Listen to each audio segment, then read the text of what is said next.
In this episode of the Plant Pod, I sit down and talk with Mollie Higginson. Mollie is a true key industry insider who is paving the way for young people in horticulture. She is an advocate for bringing horticulture to children in schools across the country, and you can tell how passionate she is by the way she talks about it. Mollie is currently the sales manager over at New Leaf Plants in Evesham. She is also the co-founder of the YPHA, which is the Young People in Horticulture Association. This association supports young people under the age of 35 that work in the horticulture industry. Currently there are over 800 members. I urge everyone in our industry under 35 to go and join this amazing organisation. She won the BPOA Bright Spark Award and was highly commended by the HTA in the category of Young Grower under 35. Mollie also sits on the HTA Council and the NFU Horticulture Board.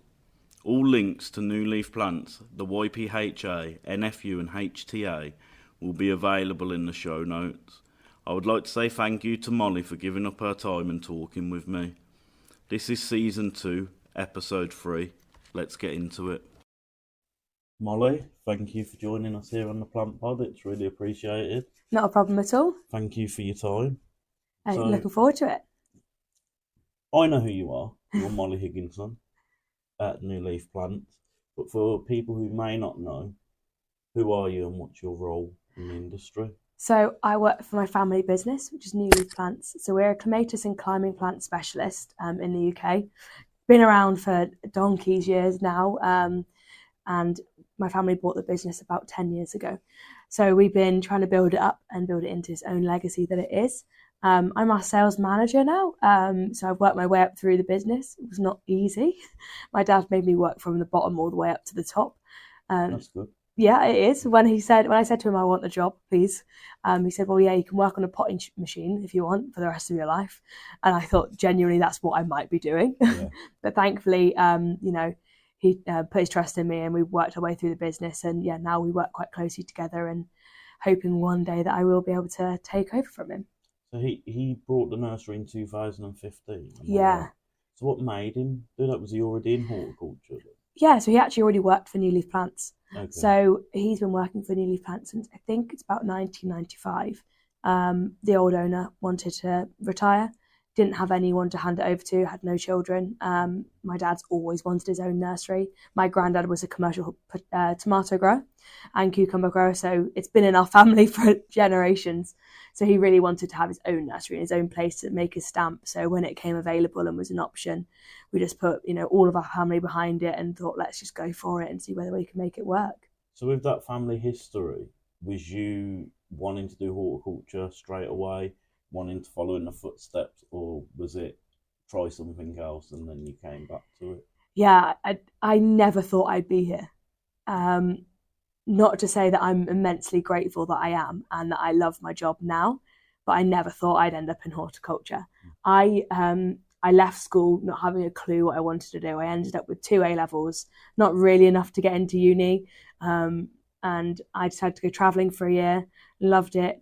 I actually then just did go to university for 6 months, absolutely hated it, realised that further education was not my thing. I did it in hair and makeup because I really wanted to work at the RSC in Stratford and work behind the scene and do all the wigs and the makeup for the shows.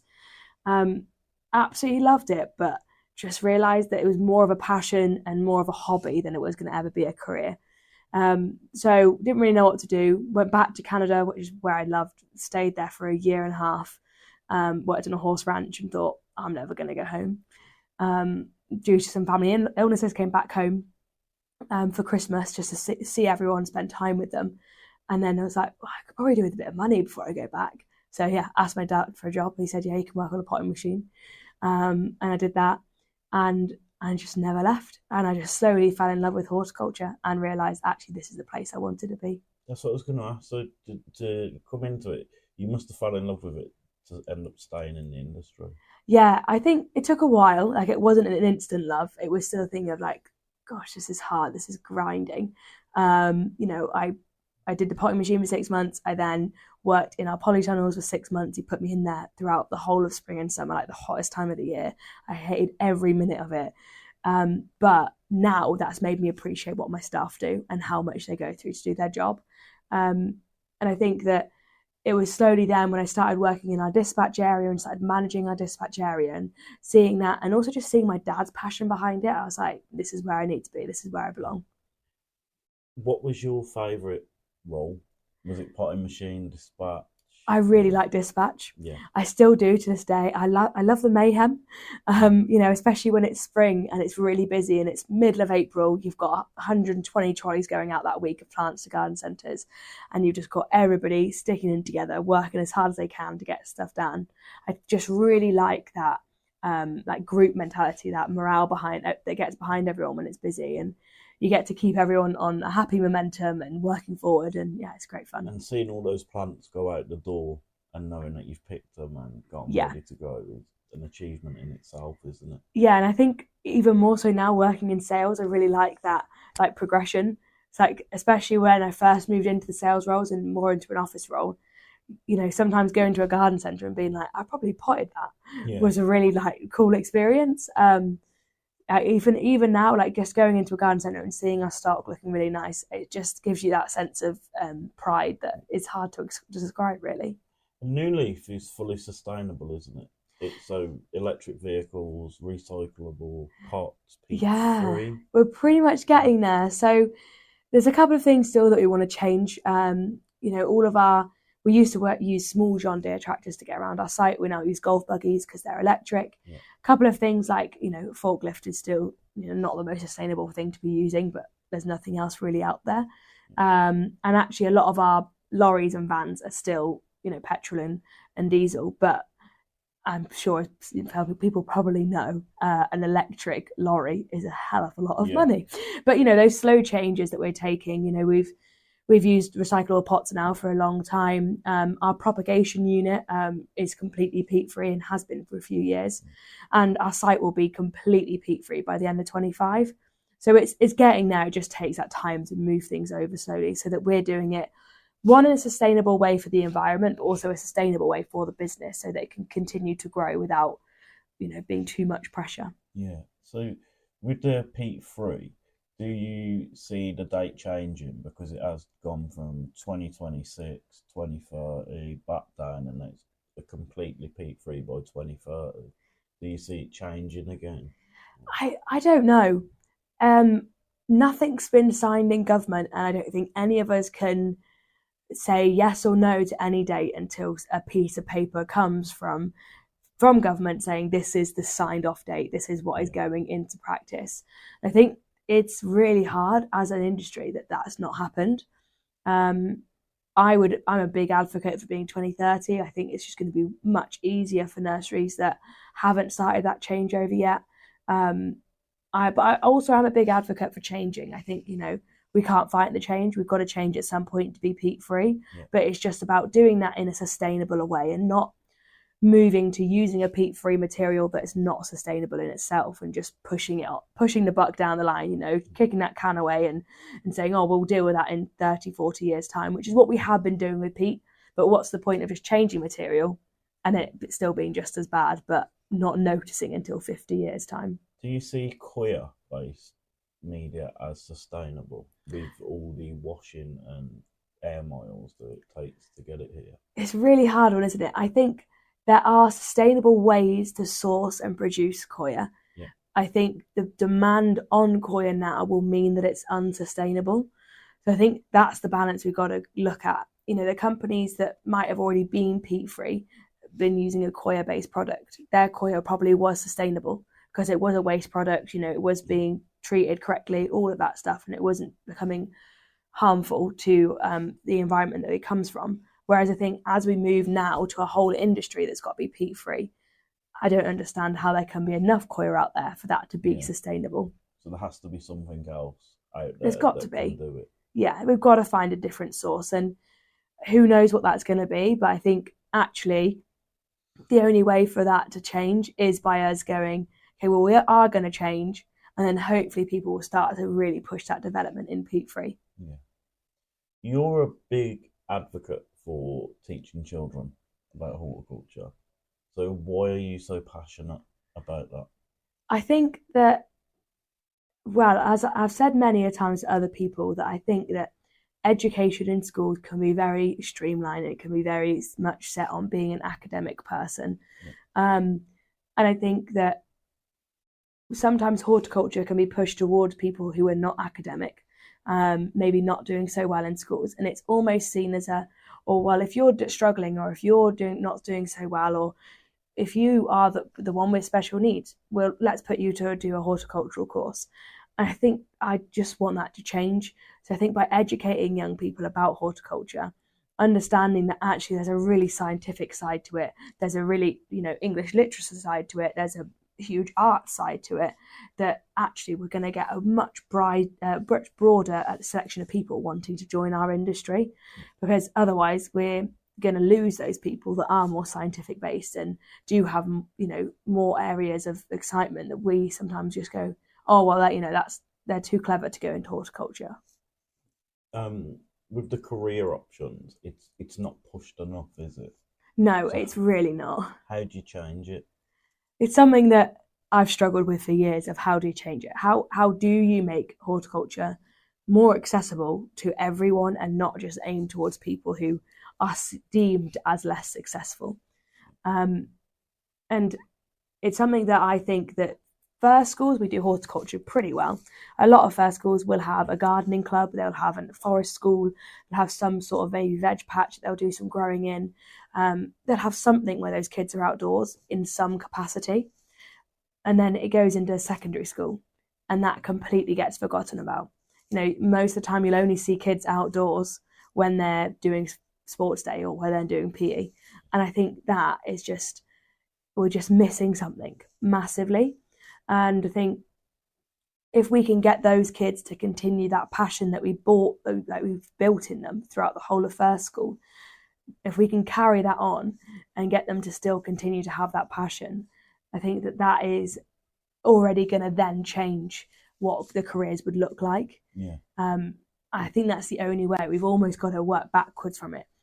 If we can get all the year 7s to year 9s right now to be passionate about horticulture still, they're going to be asking about it at careers, and then we will have that change. It's just going to take time. So for me, I remember when it came to picking career choices at school, horticulture was never mentioned.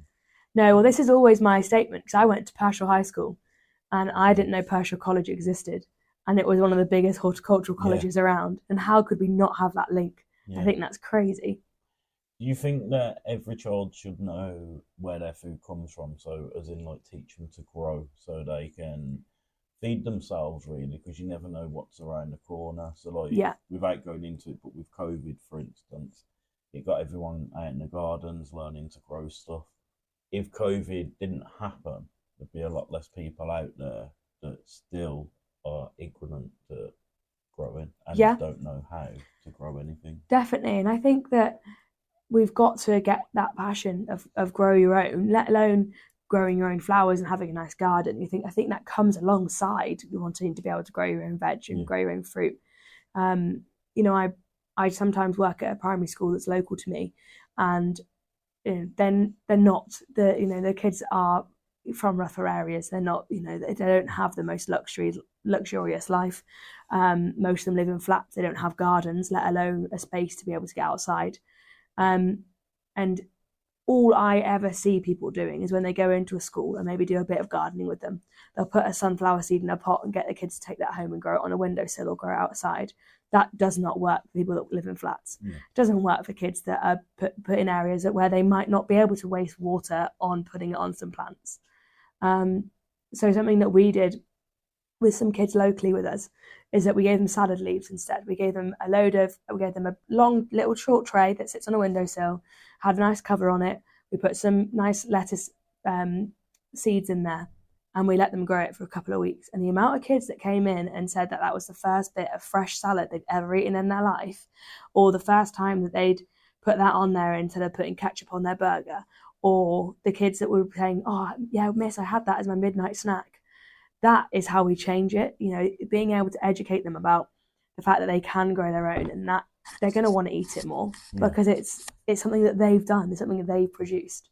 And seeing that satisfaction on their face must have made you happy as well. Yeah, and then, we got to then expand that, and their school then built some really nice high-rise beds. We put some strawberry plants in there, and, throughout the whole of the summer, the kids just got to pick the strawberries and wash them in their classroom and eat them with their lunch once a week.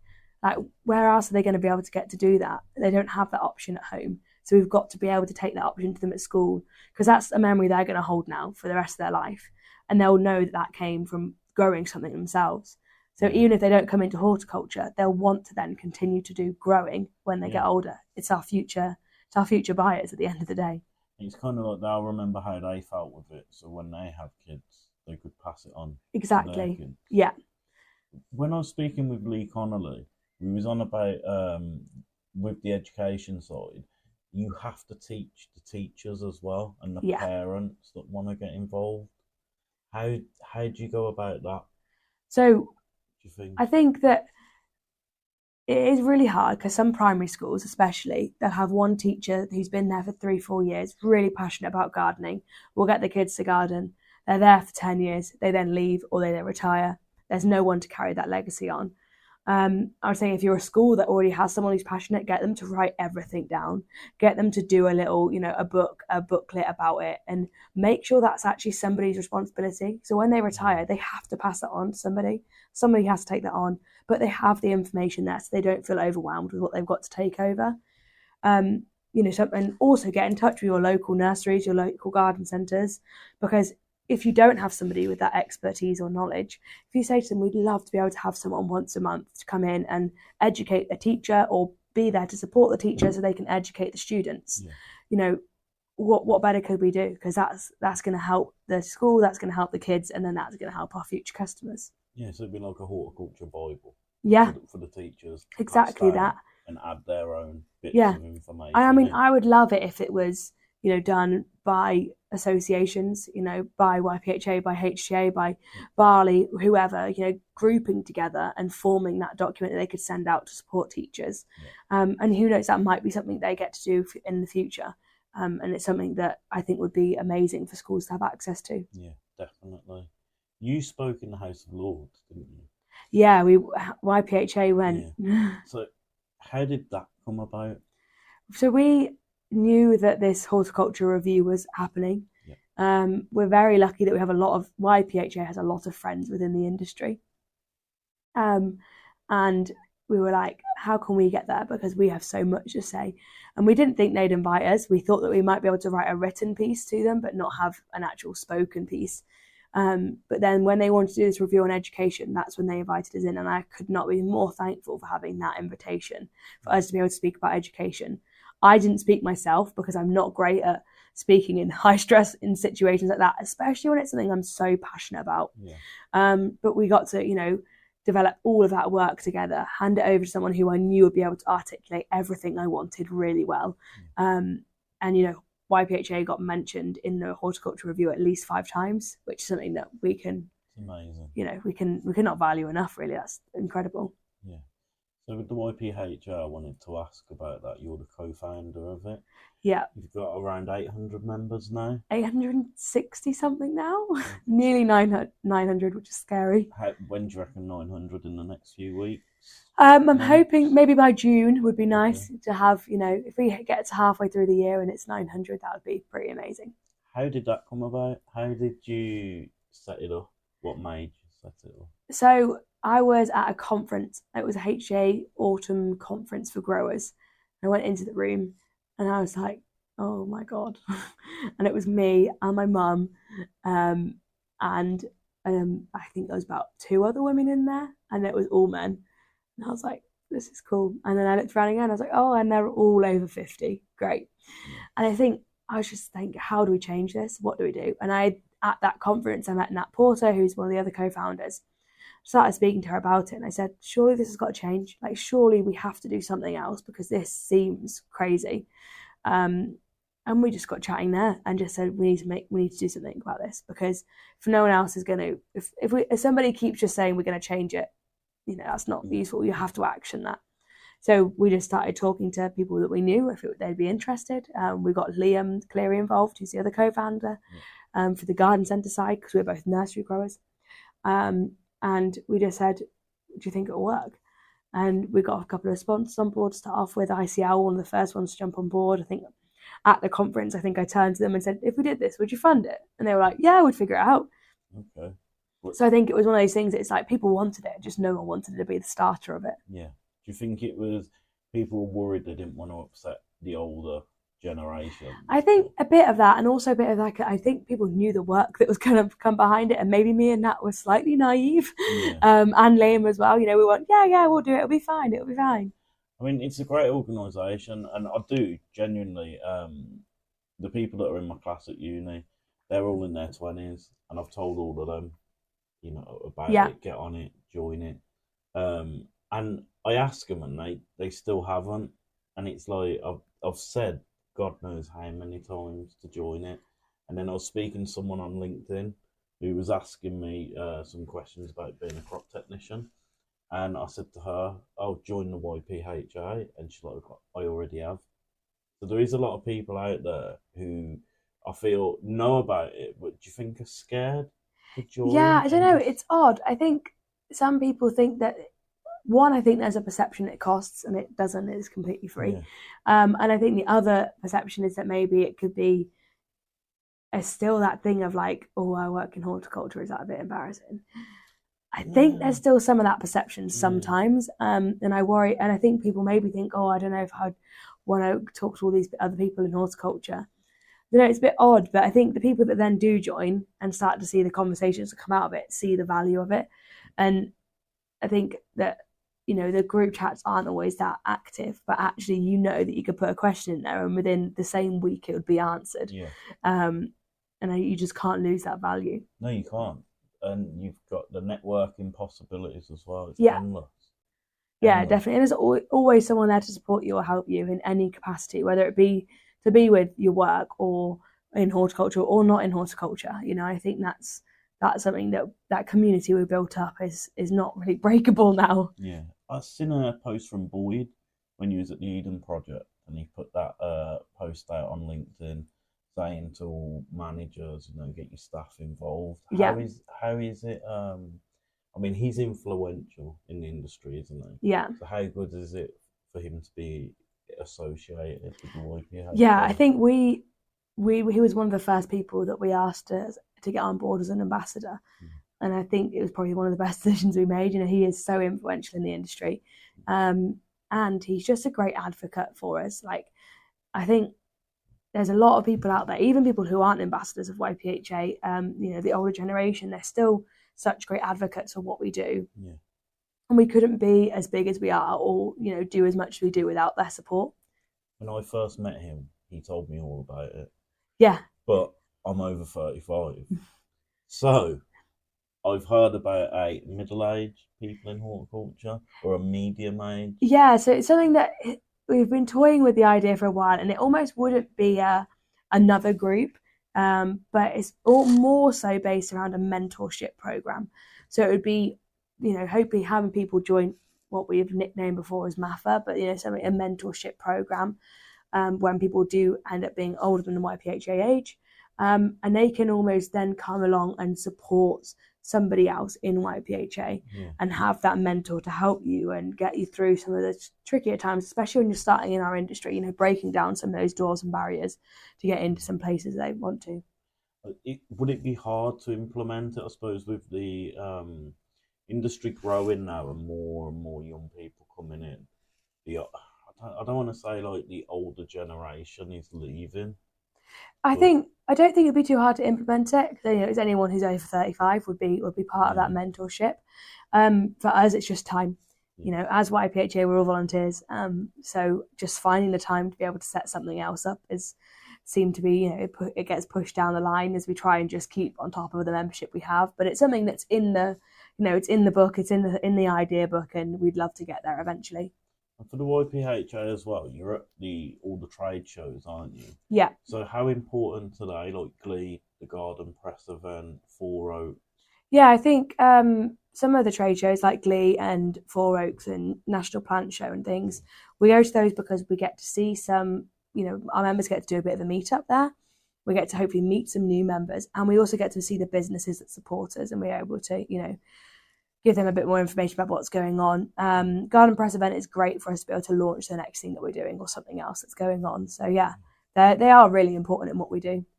And I suppose not so much Glee, but the HCA National Plant Show and Four Oaks. Yeah. For New Leaf as itself. Yeah. How important? Yeah, we do. What do we do now? We do National Plant Show. We do Glee. We do Four Oaks. And we've attended Four Oaks. I think this is our 32nd year at Four Oaks. We've been going to them for as long as we can. They're huge for us because I get to see, maybe 20, 30, 40 customers within the space of 2 days, instead of having to try and do, 6 in a day when I go out and visit. So, it's invaluable. Yeah, and I think the industry needs more of them, more trade shows. Yeah, I think making sure a trade show is at the right time of year, I think is so important. Not just for us as growers, making sure it's not in busy season, but also as a garden centre, being able to attend, it's got to be in that lull just after spring and summer before Christmas hits. Yeah. And I know we've said about education and children's education, but how important is it for staff training and apprenticeships? And should apprenticeships be pushed more in the industry? Yeah, I think I love apprenticeships. I think they're a great way for people to do further education without having to, sit at a desk every day and do it and study. But I think sometimes they are kind of forgotten about and they get put to the side. I would love it if apprentices as well got to go to those events and those trade shows more often. I think it keeps their passion alive for horticulture and gets them more interested in other things.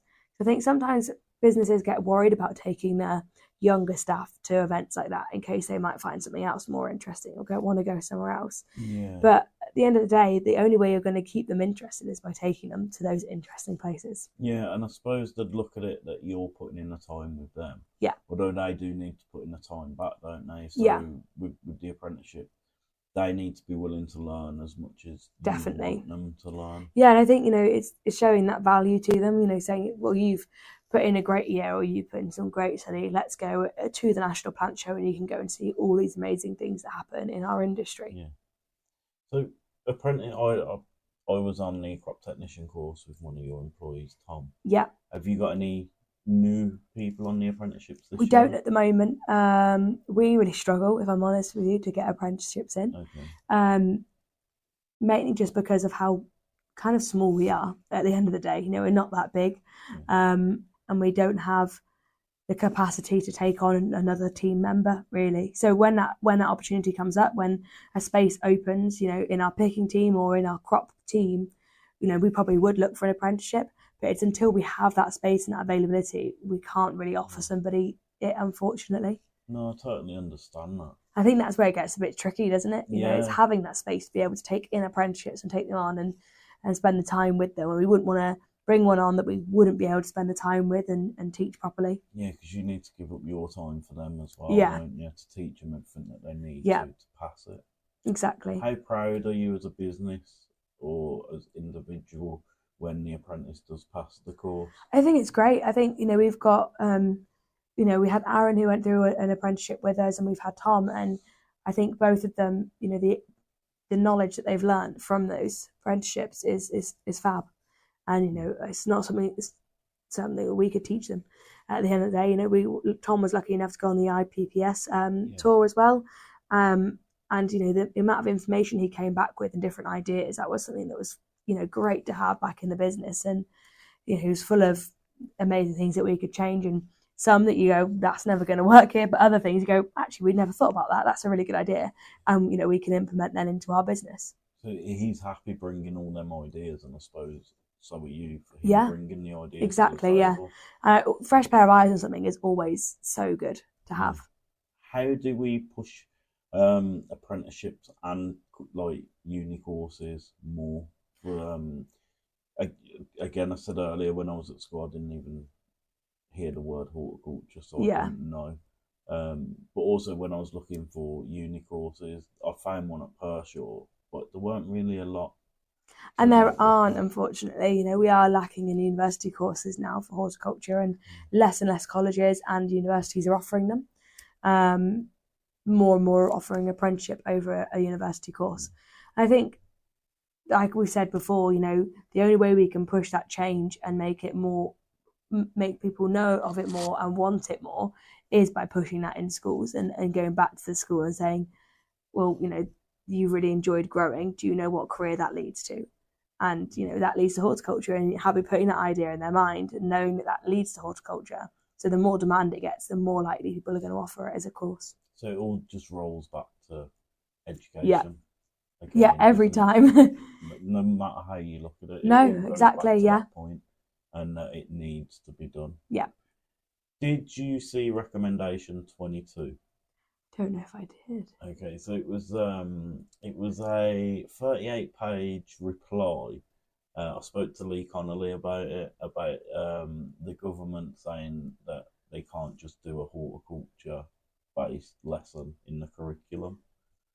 But from what he was saying to me, that wasn't being asked. It was asked to be put. So if you're doing science, you could do plant science. You could, there's all different ways. It's not just saying, let's just make horticulture a standalone lesson.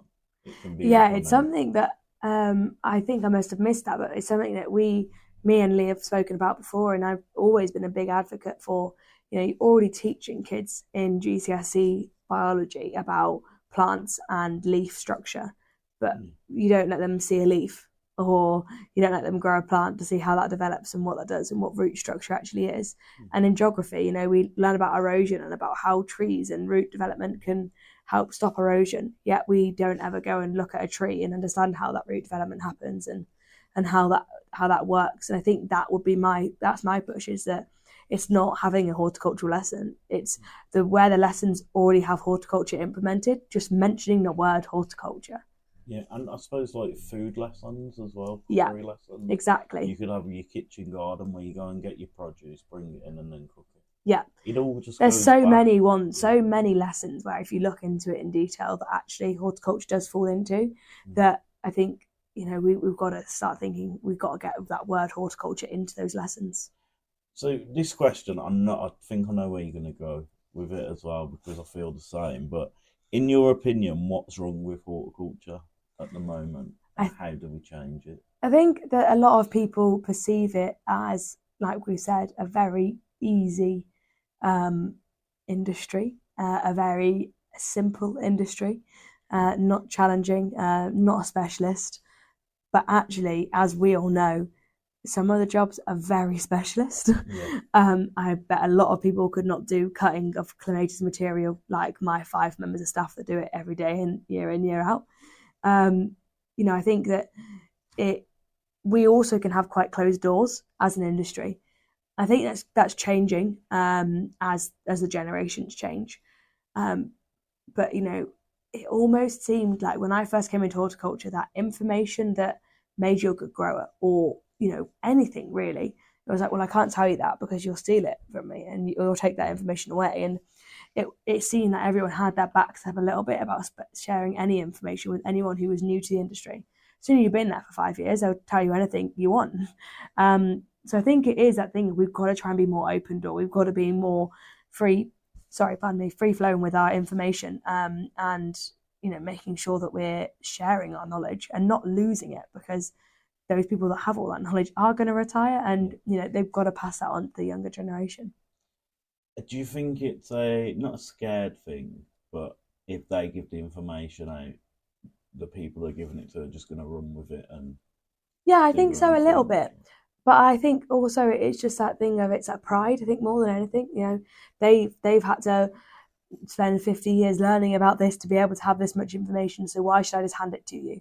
Yeah. And I think it's more that, and it's changing that outlook and going, well, yeah, we're so grateful for your 50 years you've given, but let's speed this up by giving us this information so we can continue to change it and develop it and keep horticulture, young really, and keep it going and keep it, moving forward with the years. There's so much that can be given again, going back to the YPHA and like the mental Yeah. side of it, there's so much that with companies, when you've got the older generation in there that have been doing it for 40 years, 50 years, that could teach the younger generation so much. Definitely. And it's just getting them on board and willing to teach that information. Yeah. And I don't think you'd need, on about apprenticeships, you would, if you had the people willing to do it, would you need apprenticeships? Exactly that. And it's always that thing of, if you're sharing that information down to your apprenticeships, how much more value are they going to have to you and your business? Yeah. And you could do in-house qualifications. Yeah. So it wouldn't cost the company money. Yep. But the person would still be getting all that information. Exactly. Do you think that would ever happen? I would love to think it did. But I think that, I think the information is becoming more readily available and people are more willing to share it than I would say maybe even 5 years ago. But I think that sometimes it can still be that thing of like, well, if I give you this information, I want you to stay with my business. I think sometimes we just have to be a bit more open, understand that people move, and actually anyone who's excited about horticulture at the end of the day, it's great for them to be in our industry, no matter whether they stay with your business or whether they go to another one. Because the business they might have gone to, they might have a young person that eventually becomes to your business. So it's not a very big industry. No, it's not. And I suppose it's just like a roundabout, isn't it? Everyone moves and goes on. Yeah. But you do get people who go back. Exactly. And they come back with more knowledge because they've been somewhere else. Yeah. So you said clematis there. Is it clematis or is it clematis? It doesn't really matter. No. It's that thing, the same as it's scone or scone. Yeah. I think that it depends who I'm talking to at the end of the day. Yeah. If I was going into London, I'd say clematis. No, but I think is he free flowing, whichever way people prefer. As long as they buy them, I don't mind. I've spoke to a lot of people, and I hear one say clematis, one say clematis. I'm just like, what is it? Yeah. But I do think you're right. It depends who you speak to. Yeah, and I think it depends on where you're from in the country. Yeah. What's your advice for anyone who wants to get into the industry? I think you've got to try everything. Don't just join a company and think that this is your one area that you think you love the most. If you've worked in a garden centre for years, why not go and work for a landscaper for a bit, or why not go and work for a grower or a supplier? There's so many different areas to our industry. Don't just think that it's one thing. Make sure that you're really looking into all the different job roles and giving things a try before you settle on your specialty almost. Yeah, that's great advice. It really is. You've won awards in the industry. So I've got some notes here. So you won the HTA Highly Commended Award for the Grower of the Year. Yeah. The BPOA Bright Spark Award. Yeah. And you was one of the 30 under 30 award. How proud are you to have got them awards? It must be like fulfilling when you get. It's mad because, as I've said before, and as I've spoke to you about as well, education was not for me, to put it lightly. I was not, I'm not academically clever at all. So the thought of winning any award ever in my life or anything was like, that's never going to happen. I think I might have won some awards for horse riding when I was younger and things, but nothing that had such a good legacy behind it. And winning that and having my passion for horticulture almost written on paper, and saying it's so obvious that you love what you do, I think that's invaluable. And great. I feel it's amazing. For Grower of the Year, Kyle Ross won it from YPHA. Yeah. Obviously he's a member of the YPHA. Yeah. And he's on the committee, isn't he? So was it a head to head? He's one of my best friends. I think if I hadn't have won, I couldn't have wanted a better person to win. I think the passion that he has for plants as a plants person is next level. It's definitely more than my passion for plants is, and his knowledge and his willingness to share that and educate people, and his willingness to just talk to anyone about anything and be there to support people. I think he was the right person to win, definitely. He's so nice. Yeah. Honestly, he really is. And you can ask him questions and he'll just give you the answers. Yeah. And, like, he's one of them people that will share knowledge. Yeah, he's going not a forward. gatekeeper. Yeah. Exactly that. You know, and I think that, you know, when I sat there and it was like me and him that were the final two, I thought, you know what, I couldn't want somebody better to be the person that won that, because he is so deserving of that recognition. But next time. Oh, I don't know. No, I'm good with my awards for now. I'm happy with. I would never have expected to have got what I've got, and yeah, like, you know, the BPOA to recognise me without me even having to put anything forward was absolutely incredible, and you know, I couldn't be more grateful. So you're happy with that, but then I suppose coming back with your parents owning New Leaf, Yeah, how happy are they?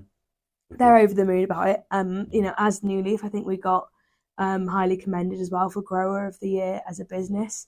On that, the same year that I got is for Young Grower of the Year.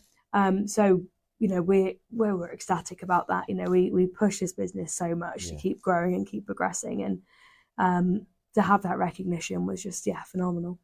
It's fantastic, honestly, and being obviously in that family environment and family business, it must just make it even better. Yeah, you know, at the end of the day, it's my dad's legacy, it's my legacy, so it was it's fab to be able to keep pushing it and keep growing the business.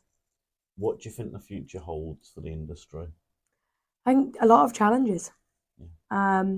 You know, peat's not the only challenge that we've got to comprehend with now. And border controls aren't the only thing we've got to comprehend with. You know, getting things to Northern Ireland, and there's a lot out there that is challenging to the industry. And you know, as we've seen over the last month and a half now, when the rain happens, the rain happens. Yeah. And you know, global warming is no joke. And I think that we're gonna, as an industry, there's going to have to be a lot of changes to make sure that we're more sustainable, producing a sustainable product that is going to hopefully help change the course of the country and, you know, the world on its change through global warming. How do you think we push British grown plants? Because when I was at my nursery where I was, we could order plants from the UK, but also order plants from Holland, and the ones from Holland would come first. Yeah. How do we work around that? I think it's a big challenge because, you know, the way that the horticultural industry works in Holland is completely different over here. Yeah. You know, they have government subsidies that we would only ever dream of. Yeah. And I think that, you know, we push being UK grown ourselves. You know, we have it on all our labels. We always say that we're UK grown. We really push that on any POS that we have and things like that. And I think businesses just have to do that. And I think it will become more and more apparent as we go through this change with peat free, what businesses have been really, you know, doing their research and development with peat free products in. And I think that will be UK nurseries. Do you think that the subsidies from the government could ever come to UK growers? No. Just won't happen. No, the horticulture industry in Holland is huge. Yeah. It's phenomenal, and the way they grow is completely different to grows over in the UK. You know, there'll be one man who is the main grower, but he has 20 nurseries underneath him who might grow crop for him. You know, it's not something that we would ever do because we don't have the capacity to do that in the UK. The horticultural industry is who knows how much that makes every year for the government, and I think that's why they get those subsidies. No matter how much of a big industry I think we get over here, we just wouldn't ever have that support, I don't think. Yeah, not even in 10, 20 years time. I'd love to dream it. I'd love to dream that there is. You know, you can never say no, can you? But I think, you know, in the near future, I don't see that likely, and that's why we have to be able to support ourselves and be sustainable as a business. You know, we talk about being sustainable environmentally a lot, but being sustainable as a business and making sure that you're building a business that is there for years to come. You touched on border control. Yeah. How did Brexit affect New Leaf? Was there not much? No? We're quite lucky. We propagate 75 to 80% of everything we grow. We are the most UK grown that you could get almost. So it didn't affect us that much. It, you know, came with its challenges. We'd struggled to get some things in, like wisterias and grapevines and things, but we were quite lucky. Do you, as a nursery, breed your own? We don't at the moment. It's something that we used to do many years ago, and we'd like to hopefully bring back in once we're in a place that we're able to, and affordability wise, we can spend more time on research and development and on that breeding side. It's something we'd love to do again. How hard is it to breed one? Because you've got to do years of trials, haven't you? And it's not easy, and then obviously you've got to. Hopefully, eventually you've got to the point where you've got a plant. Yeah. And then how many years is it until you know that 100% that plant is sustainable and it's a good plant that's going to develop well, it's going to sell well, and it's not just another blue clematis or another pink clematis. Yeah, it's got to look. It's got to do something different. So, who knows when that'll be able to come back into our. There's some things that we've introduced over the years that have been random things we found in the nursery that have flowered different colours and done different things, and then we've propped from it and it stayed that way, and we've gone on it again and then done it again, and now it's some of our best sellers. But they've always been random things that have happened. So it would be nice to be able to eventually have our own little research department that is able to do that. Yeah. What does the future hold for you? What does the future hold for Mollie? Staying here. Yeah. I'd love to eventually take over New Leaf, and this is my family business. I don't plan to leave. I plan to be here for a very long time. So eventually, working through sales and then up to managing director one day. The takeover. Yeah. What's an average day for you? It can be really different. I think that there's some days where I can be on the phone to customers all day long. I still also run our operations. So there's days where I'm down in dispatch and managing dispatch and making sure that's going fluently. Days where I'm on the road. My day yesterday was that I was picking out Christmas pots. It's my job role is so varied that actually, the only days of the week that tend to look the same is Mondays, where I've got my checklist of things to check off for the week and make sure we're in place. Other than that, my week can be completely different every week of the year. So you could have a different day each day. Week. There's always tasks to tick off, but when you manage people, you never know what your day is going to bring.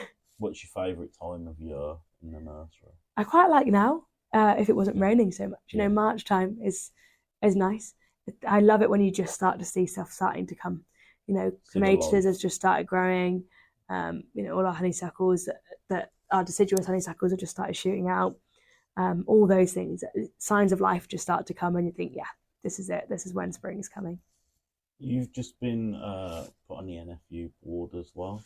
Yeah, I'm a co-opted member. So how did that come about, and what's it entail? So they were looking to have more of a YPHA opinion, I think, a younger person's YPHA horticultural opinion, not so much from the soft fruit and top fruit growers, more from the ornamental side. And I said I'd love to be involved, and I applied to be on the board, and I got accepted. And so I'm a co-opted member. I don't get a voting right, but I get to put my opinions across where I think they're needed. It's really good. It's intense, but it's I've learned a lot over my last 6 months of being there. With being the sales manager, YPHA, the NFU, is it a lot? Yeah, taking? It is a lot. I have stepped away from YPHA recently over the last few months just to make sure that I can balance things and then step back in. But that's a lucky thing about being able to have such supportive YPHA committee around you, is that you can go, I need a month out, I'll be back, and they can take those job roles on that you normally do. New Leaf is my job at the end of the day. I'm doing this 9 till 5, 8 till whenever. Until you go to sleep. Yeah. This is what I live and breathe, and I love my job. So I'd never let the other things take over from that. I just fit YPHA in when I can. NFU, I fit in when I can. I'm also the HJ Council rep for West Midlands. Yeah, I was going to ask about that. Which I just also, I go to the meetings when I can, but I'm never going to push myself if I can't be there. Yeah. The HJ is a massive organisation in the industry, so to be involved in that, it's got to be rewarding. Yeah, it's amazing, and I think I've been on part of the committee for quite a few years now, and the council for quite a few years, and it's incredible what you can talk about and the people that you meet and things they can do, and they're such a good advocate for the industry and great support for the industry as well. Yeah. So before I let you go, I've got one question. Okay. And this question I want to ask everyone on this season. Yeah. So, we've colonised Mars. Mollie, you are coming to Mars. Okay. You get to pick one fruit, one vegetable, and one flower. Oh my What do you goodness. bring? I would bring strawberries. Everyone said that so far. Have they? Yeah. Wow. It's just a great fruit, isn't it? I mean, I could make loads of jam. Vegetable wise, I'd probably say onions. Okay. I like you know, can't really cook without an onion, can you? No, you can't. I like onion. Yeah. And, you know, so many types of onion, didn't say which one. Could I bring all of them? Spring onion? Red onion? I think one. Oh, damn. No, I'd definitely bring an onion. And flower-wise, I would probably bring Atracheospernum jasminoides, star jasmine, evergreen, scented, flowers, really nice. Smells great. Yeah, you know, it will, you know, be a really nice fence up in Mars. But I think it's just a cracking grower, and it's one of my favourite plants that we grow. That's fantastic. Thank you for your time. Thank you very much. I really appreciate it. But before we go, if people want to get involved with the YPHA, so YPHA, just go to ypha.org.uk and click join as a member. Best way to join up is through there. Also follow us on our Instagram. As most people probably see, our Instagram is amazing.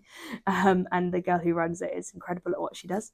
So that's YPH Horticulture, I think. YPHA Horticulture. I'll put the link in the description. Thank you. But yeah, follow us on Instagram as well, because we've always got so much going on that, you know, it's great to have as many of you there as possible.